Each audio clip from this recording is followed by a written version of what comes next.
أعوذ بالله من الشيطان الرجيم بسم الله الرحمن الرحيم إنه لقرآن كريم في كتاب مكنون لا يمسه إلا المطهرون صدق الله العلي العظيم সমুদায় প্রশংসা সে বিশ্ব নিয়ন্তার প্রতি তিনি আমাদেরকে অসংখ্য সৃষ্টি জীবের মধ্য থেকে শ্রেষ্ঠ রূপে সৃজন করেছেন সে রব্বি আল্লাহর প্রতি আমরা প্রত্যেকে কৃতজ্ঞতা জানাই বলি আলহামদুলিল্লাহ। তারপরে পরে জানাই সেই মহামানবের প্রতি তিনার কারণে আজ আমরা সঠিক পথকে চিনতে পেরেছি, তিনার কারণে আজ আমরা আমাদের প্রতিপালক এক আল্লাহকে চিনতে পেরেছি। সেই নবীর প্রতি আমরা প্রত্যেকে মহব্বতের সাথে দরুদ পাঠ করব সাল্লাল্লাহু আলাইহি ওয়াসাল্লাম। আল্লাহ পাক রব্বুল আলামিন আমাদেরকে মুসলমানের ঘরে পাঠিয়েছে, আমাদেরকে মুসলমানের ঘরে পাঠিয়েছে। আর আমাদের ধর্মের নাম কি? দ্বীন ইসলাম। আমাদের ধর্মের নাম দ্বীন ইসলাম। আমাদের ধর্মের মধ্যে সারা পৃথিবীর মধ্যে সর্বশ্রেষ্ঠ কিতাব হলো কি?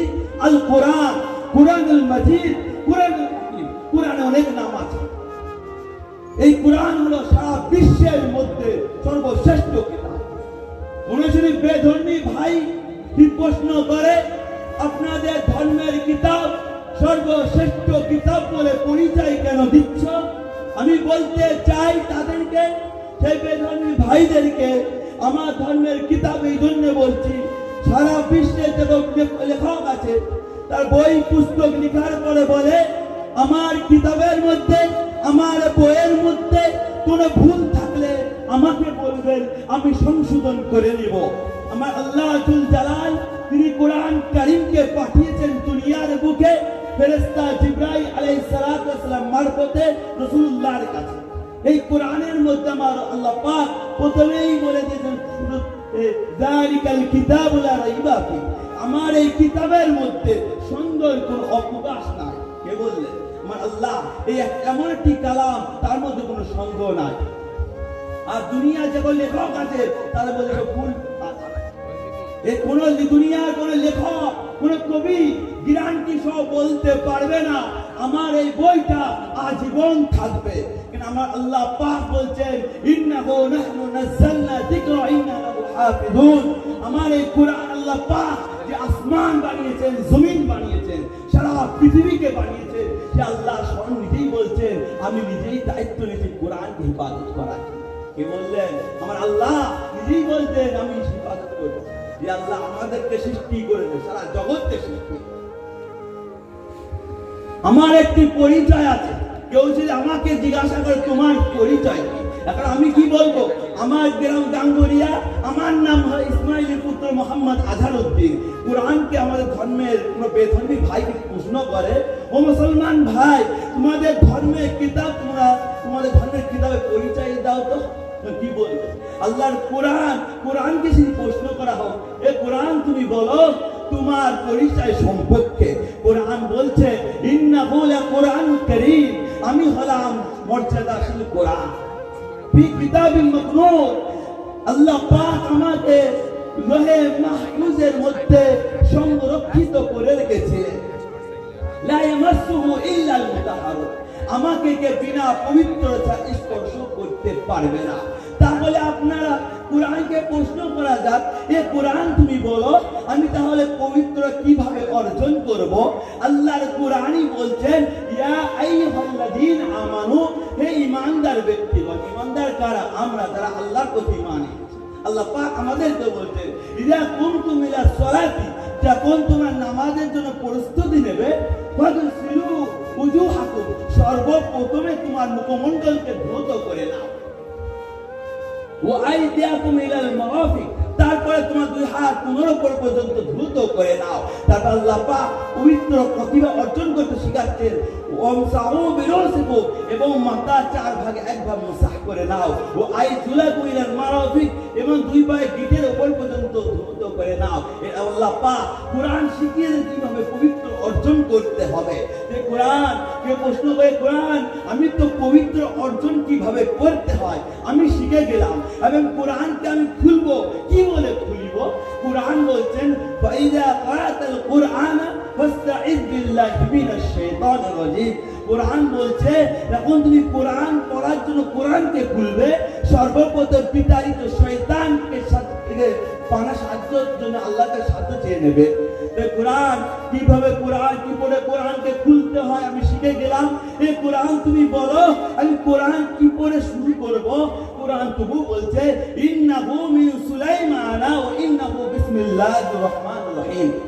হযরত সুলাইমান আলাইহিস সালাতু ওয়াস সালাম রানী বিলকিসের কাছে যখন চিঠি পাঠিয়েছিলেন, চিঠির শুরুতে তিনি লিখেছিলেন বিসমিল্লাহির রহমানির রহিম, করুণাময় দয়াশীল আল্লাহর নামে শুরু করছি। এই কোরআন কিভাবে পবিত্র অর্জন করতে হয়, কিভাবে কোরআন কি করে কোরআন খুলতে হয়, কি করে কোরআন পড়া শুরু করতে হয় শিখে গেলাম। এই কোরআন তুমি বলো তুমি কবে দুনিয়ার বুকে এসেছো, কোন সময় এসেছো?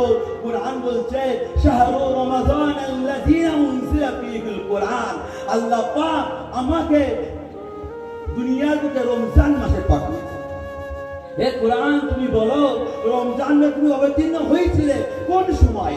কোরআন বলছে ইন্নাহু আনজালনাহু ফি লাইলাতুল কদর, আমি লাইলাতুল কদরের রাতে অবতীর্ণ হয়েছি।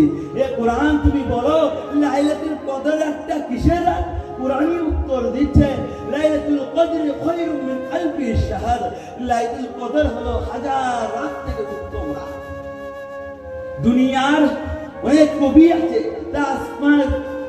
এই কোরআন তুমি বলো দুনিয়া কোরআনটা কে লিখেছে, কে লিখেছে? কোন লেখক আছে? দুনিয়ার কোন কবি লিখেছে?